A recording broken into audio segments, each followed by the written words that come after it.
itu ngerasa apa? Ngerasa nggak nyaman, nggak aman, rasa bingung, meragukan diri sendiri. Jadi ngerasa apa? Ngerasa nggak aman. Nah, biasanya bertujuan untuk apa sih gaslighting itu? Mereka, para pelaku gaslighting itu bertujuan membuat seseorang meragukan persepsi, ingatan, atau kewarasannya. Ini tuh adalah satu taktik gitu ya, satu taktik manipulatif yang sering digunakan oleh individu untuk bisa apa? Bisa mengendalikan, menciptakan satu kebingungan, kelemahan kepercayaan si target, atau melemahkan kepercayaannya si korban. Meskipun penting untuk mewaspadai gaslighting ini, penting, mungkin kamu salah ingat ya, aku nggak pernah tuh melakukan hal itu, mungkin kamu lagi berhalusinasi ya, saya nggak pernah tuh mengatakan itu, mungkin kamu hanya membayangkan sesuatu ya, gitu. Itu ciri yang pertama gitu ya, denial twisting the fact. Yang kedua adalah withholding information. Withholding information ini menyembunyikan informasi. Gaslighter mungkin dengan sengaja menyembunyikan informasi untuk apa? Untuk menimbulkan kebingungan atau membuat korban merasa nggak yakin akan situasinya. Akhirnya apa? Ya akhirnya membingungkan. Salah satu contohnya gini, dengan sengaja seorang gaslighter itu mencampur adukan fakta atau merubah cerita untuk membuat orang lain merasa kebingungan.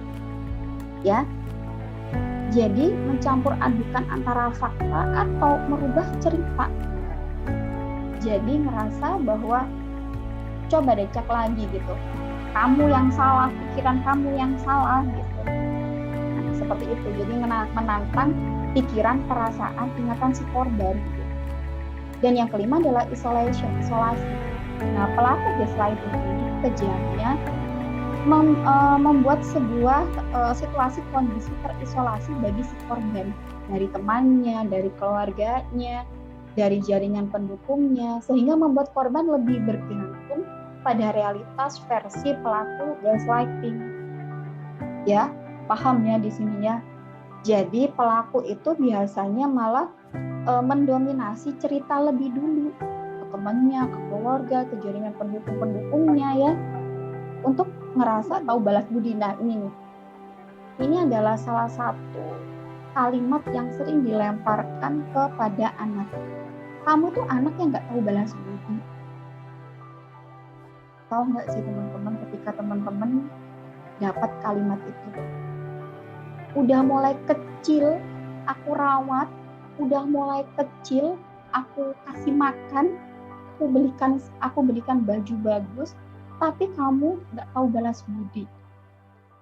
Nah, ini ya, teman-teman, relasi ini misalnya gitu. Nah, maka dia melepas relasi ini pelan-pelan. Tapi yang tidak dia pahami, dia melepasnya benar-benar yang langsung, aku nggak mau pulang ke rumah, aku benci sama ibu bapakku, aku benci sama ayah mamaku, dan aku nggak mau tahu tentang mereka. Tapi dengan satu trauma yang masih melekat dalam dirinya. Itu yang menjadi kekeliruan besar di antara kita semua. Ya, yang namanya relasi hubungan orang tua dengan anak itu tidak akan pernah putus. Yang diputus apa? Traumanya. Yang disembuhkan apa? Traumanya. Yang diselesaikan apa? Dampak dari gaslighting ini. Ya, teman-teman ya. So, mengapa seseorang menjadi pelaku gaslighting ya? Ada beberapa faktor yang dapat menyebabkan seseorang itu menjadi pelaku gaslighting atau gaslighter. Di sini ada termasuk kombinasi dari sifat pribadi, pengalaman hidup, dan strategi memanipulasi yang mungkin telah mereka pelajari sebenarnya ya. Nah, di sini ada beberapa faktor yang dapat menyebabkan seseorang menjadi pelaku gaslighting. Yang pertama adalah kontrol dan kekuatan. Gaslighting seringkali digunakan sebagai satu alat, sebagai tools untuk mendapatkan dan mempertahankan kontrol atas orang lain. Pelaku gaslighting mungkin merasa lebih kuat dan berkuasa saat mereka dapat mengendalikan persepsi dan keyakinan orang lain. Jadi tujuannya memang mengontrol, menguasai atas pikiran si korban, anak ya, pasangan, bawahan biasanya kalau kita punya atasan yang juga punya teknik taktik gaslighting, mungkin memiliki pengalaman traumatis atau konflik interpersonal yang tidak selesai dalam kehidupan mereka. Gaslighting bisa jadi satu strategi bertahan hidup tadi ya. Definisi gaslightingnya tadi gitu, adalah sebuah teknik manipulatif gitu ya. Jadi gaslighting bisa jadi strategi bertahan hidup yang mereka pelajari untuk melindungi diri sendiri. Bisa jadi pelaku gaslighting ini atau gaslighter itu adalah korban dari gaslighting. Maka yang sempat saya sampaikan, ketika teman-teman menyadari bahwa diri teman-teman diperlakukan gak adil, ketika diri teman-teman selalu disalahkan, selalu dapat perlakuan abusive, selalu dapat sesuatu yang ngerasa nggak nyaman dalam diri teman-teman, maka bukan langsung diputus sebuah relasi itu, tapi yang pertama yang dilakukan adalah menyembuhkan diri sendiri. Sadar dulu bahwa ini adalah perilaku gaslighting. Sadar dulu bahwa ini adalah sesuatu hal yang gak baik, gak wajar. Maka,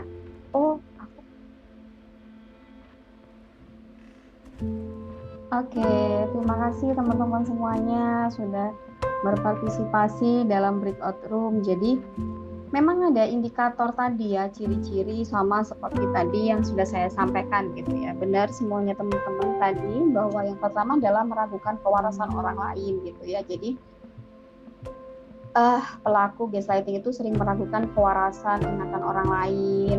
Kemudian tadi dari kelompok 4 tadi adalah pemutarbalikan fakta, betul ya, cenderung memutarbalikkan fakta atau mengubah kenyataan untuk mendukung narasi mereka sendiri. Yang ketiga, menyalahkan orang lain gitu ya. Pelaku gaslighting sering menyalahkan orang lain atas masalah atau konflik yang terjadi, bahkan jika mereka sendiri terlibat dalam situasi tersebut gitu. Dan tadi dari kelompok berapa tadi? 2 ya. Sebentar saya baca. Dari kelompok 2, ketidakmampuan mengakui kesalahan, betul sekali ya. Mereka mungkin kesulitan untuk mengakui atau bertanggung jawab atas kesalahan atau tindakan yang merugikan orang lain. Dan yang kelima tadi ya, kelompok 1, betul sekali tadi ada indikator tadi seperti yang sudah saya sampaikan di awal, bahwa ada mengubah sejarah kejadian. Jadi pelaku gaslighting ini bisa merubah atau menyajikan versi yang berbeda dari kejadian agar sesuai dengan narasi mereka gitu. Dan pembenaran, pengecilan, mereka mungkin mencoba untuk membenarkan perilaku mereka atau mengurangi seriusnya tindakan mereka sebagai bentuk pembelaan diri. Yang ketujuh tadi ya, betul, menekan dan mengintimidasi. Pelaku gaslighting mungkin menggunakan tekanan atau intimidasi untuk mengendalikan orang lain atau membuat mereka merasa tidak aman. Terus jawaban tadi ke-8, pengacuan atau pengecoh. Ini dari kelompok berapa nih pengacuan, pengecoh? Oh iya ya, betul. Kelompok 4 ya, nambah tadi ya. Mereka dapat menciptakan kekacauan dalam sebuah komunikasi, mencampur adukan informasi agar orang lain itu sulit untuk memahami atau menyusun gambaran yang konsisten. Terus yang ke-9, pembantahan dan penolakan emosional. Nah, betul, pelaku gaslighting cenderung untuk menolak atau membantah perasaan orang lain, membuat mereka merasa tidak dihargai atau tidak dipahami. Yang ke-10, mengisolasi orang lain. Mereka mungkin mencoba mengisolasi orang lain atau korban dari dukungan sosial dan dengan menciptakan konflik antara orang tersebut dengan orang lain gitu. Jadi betul semuanya teman-teman, indikator bahwa seseorang menjadi korban gaslighting. Oke. Teman-teman, jika seseorang itu menyadari bahwa perilaku mereka mencerminkan indikator gaslighting gitu ya, atau jadi seorang korban gitu. Penting untuk mengambil langkah-langkah merubahnya. Dan ini melibatkan refleksi pribadi. Jadi terkadang kita di dalam satu konseling, di dalam sebuah room konseling, kita tidak hanya dihadapkan pada seorang korban, tapi ternyata pelakunya, ya teman-teman ya. Kadang yang membuat jengkel kita gitu ya sebagai seorang konselor, ketika dia terus merasa bahwa dirinya adalah korban, jadi play victim gitu ya, merasa bahwa dirinya adalah korban, merasa dia sudah banyak melakukan hal atau banyak pengorbanan yang sudah dikeluarkan buat seseorang itu, maka dia berhak atas hidup, atas kontrol orang itu gitu. Jadi orang itu nggak ngerasa bahwa dia adalah pelakunya, bahwa dia adalah pelaku gaslighting, karena dia ngerasa bahwa dirinya aku sudah berkorban banyak untuk diri itu, apa dia gitu. Salah satu contohnya adalah dalam parenting gitu. Seorang ibu, seorang ayah yang sudah ngerasa bahwa dia sudah memberikan nafkah, dia sudah memberi makan, dia sudah memberikan baju, dia sudah menyekolahkan, maka dia punya hak mengendalikan, mengontrol si anaknya. Padahal itu tidak dibenarkan teman-teman dalam sebuah parenting.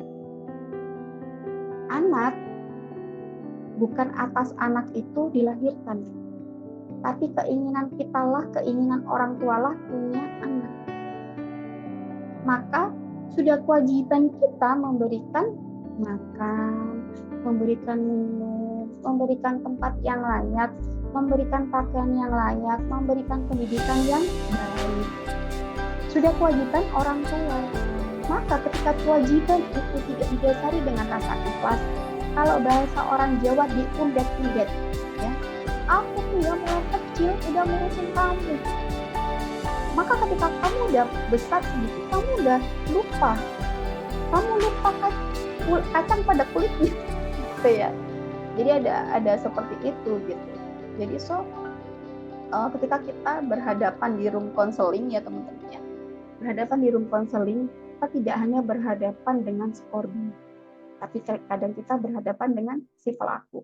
Maka kita butuh untuk teknik refleksi dirinya dia. Kira-kira dia jadi korban atau jadi pelaku? Atau seperti tadi yang saya sampaikan di awal, mengatasi dampak psikologis dan emosional yang mungkin mereka alami. Yang pertama adalah validasi emosionalnya. Konselor bisa membantu korban gaslighting dengan memberikan validasi emosional terhadap pengalaman mereka. Ini melibatkan pengakuan dan penghargaan terhadap perasaan yang dirasakan korban sebagai langkah pertama untuk membangun kembali kepercayaan dirinya. Contohnya gini, oke Kak Maria, saya ngerti kok bahwa Kak Maria ngerasa terluka banget dan bingung dengan cara dia si pelaku memperlakukan Kak Maria. Nah, ini adalah cara kita untuk memvalidasi perasaannya. Nah, kemudian yang kedua adalah pemahaman gaslighting. Konselor dapat memberikan pemahaman yang mendalam tentang apa itu gaslighting, bagaimana cara kerjanya gaslighting dan dampaknya. Ini membantu korban untuk mengidentifikasi pola perilaku dan memahami bahwa itu bukan kesalahan mereka. Oh, jadi ternyata selama ini aku sudah bekerja dengan betul. Oh, selama ini ternyata karya-karya aku itu sudah baik loh, sudah bagus loh. Oh, ternyata aku sudah improve loh. Oh, aku ternyata begini loh. Aku ternyata sudah jadi anak yang manut loh sama orang tua. Jadi gaslighting terjadi ketika seseorang dengan sengaja meragukan kenyataan Anda atau menciptakan keraguan dalam pikiran Anda untuk mendapatkan sebuah kontrol, ya. Ini bukan sesuatu yang Anda sebabkan. Oke, paham ya? Jadi ini adalah tujuan seseorang itu mengontrol diri Anda. Paham? Pengalaman mereka dengan orang lain yang mengalami hal yang serupa. Ini bisa memberikan dukungan sosial yang sangat dibutuhkan. Nah, ada lagi teman-teman ya, kalau seandainya kita berhadapan dengan pelakunya, maka teknik apa yang perlu dilakukan membantu pelaku gaslighting ini? Yang pertama adalah refleksi diri, mendorong pelaku gaslighting untuk merenung dan merenung lagi gitu ya tentang perilaku mereka, membantu mereka mengidentifikasi pola yang merugikan ini. Dan ini melibatkan pertanyaan terbuka menghadapi gaslighting, transformasi, dan pemulihannya. Nah, kita telah sama-sama teman-teman menjelajahi dampak yang kompleks dari gaslighting, lebih baik dari perspektif korban maupun pelaku. Bagi para korban yang mungkin mendengarkan, ingatlah bahwa keberanian Anda untuk hadir di sini dan menghadapi realitas adalah langkah awal, langkah pertama menuju pemulihan Anda. Mungkin teman-teman semua memiliki kekuatan untuk membangun kembali kepercayaan diri dan menyadari nilai Anda sebagai individu yang berharga. Pencarian dukungan dari teman, keluarga, profesional ya, bisa menjadi langkah penting dalam perjalanan Anda sendiri. Sementara bagi teman-teman yang merasa menjadi seorang pelaku gaslighting yang mungkin bersedia mendengarkan, pertimbangkanlah setiap kata dan tindakan Anda. Kesadaran diri Anda, keinginan Anda untuk berubah adalah langkah awal, langkah pertama yang sangat berharga, membuka pintu untuk menjalin hubungan yang lebih sehat dan yang saling mendukung. Ya, teman-teman konselor, kita semua adalah bagian dari perubahan ini. Dan membuka dialog ini adalah langkah pertama menuju lingkungan yang lebih aman, lebih nyaman, dan menghormati satu sama lain. Memahami, menciptakan sebuah hubungan yang membangun, tidak merusak. Terima kasih sekali lagi, semoga kita semua dapat menjadi agen perubahan positif dalam kehidupan orang-orang di sekitar kita. Sampai jumpa di kesempatan berikutnya. Wassalamualaikum warahmatullahi wabarakatuh.